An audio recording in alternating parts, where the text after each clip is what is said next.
అనంతపురం జిల్లా కంబదూరు మండలంలో గడ్డివాముల దగ్ధం సుమారు 2 లక్షల పైగా నష్టం.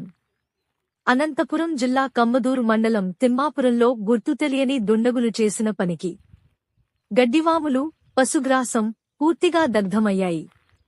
వివరాల్లోకెళితే కమ్మదూరు మండలం తిమ్మాపురం గ్రామానికి చెందిన బోయ శ్రీరాములు టీడీపీ సానుభూతిపరుడి తనకున్న వ్యవసాయ పొలంలో పశువుల మేత కోసం 2.20 లక్షలు పెట్టి పశువుల మేతను కొనుగోలు చేసి తన పొలంలో నిల్వ చేసుకోగా గుర్తు తెలియని దుండగులు నిప్పు పెట్టగా గడ్డివాములు పూర్తిగా దగ్ధమైపోయాయి.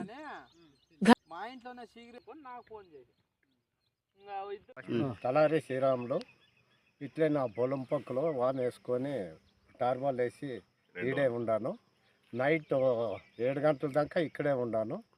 ఇక్కడే ఉండి వర్షం వస్తూ ఉంటే ఊర్లోకి పోయినిచ్చి ఇక్కడ బాగా పెట్రోల్ వేసి చుట్టూ చెల్లి అగ్గిపెట్టి పోయినారు. మళ్ళీ వచ్చి చూసే తలకే కాలుతూ ఉంది. ఇంక వర్షం వచ్చి ట్రైన్కి పోయినా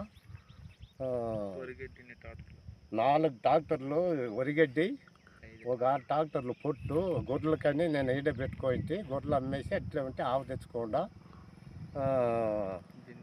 ఆ ఏళ్ళకి టార్బాల్ అంతా బందోబస్తు చేసుకొని ఈడే ఉంటుంటే నేను కూడా మళ్ళీ వర్షం వస్తుంటే పోయినాను. ఎలక్షన్ ఉంటే ఇవి జరిగినా ఉంటే ఇది పెట్టిండేది. ముందు మాకేమి కసీలు లేవు, మేమేమి ఎవరికి గలాటోళ్ళు కాదు, ఎవరి మీద పోయినోళ్ళు కాదు. ఈ ఎలక్షన్ ఉంటే అట్లా జరిగిండేది. గ్రామము ఏ మండలం? తిమ్మాపురం. చెప్పు. తిమ్మాపురం గ్రామం, కమ్మదూరు మండలం, అనంతపురం జిల్లా. ఎస్ఐ గారి పోయి కేసు పెట్టేదానికి పోతూ ఉన్నాం.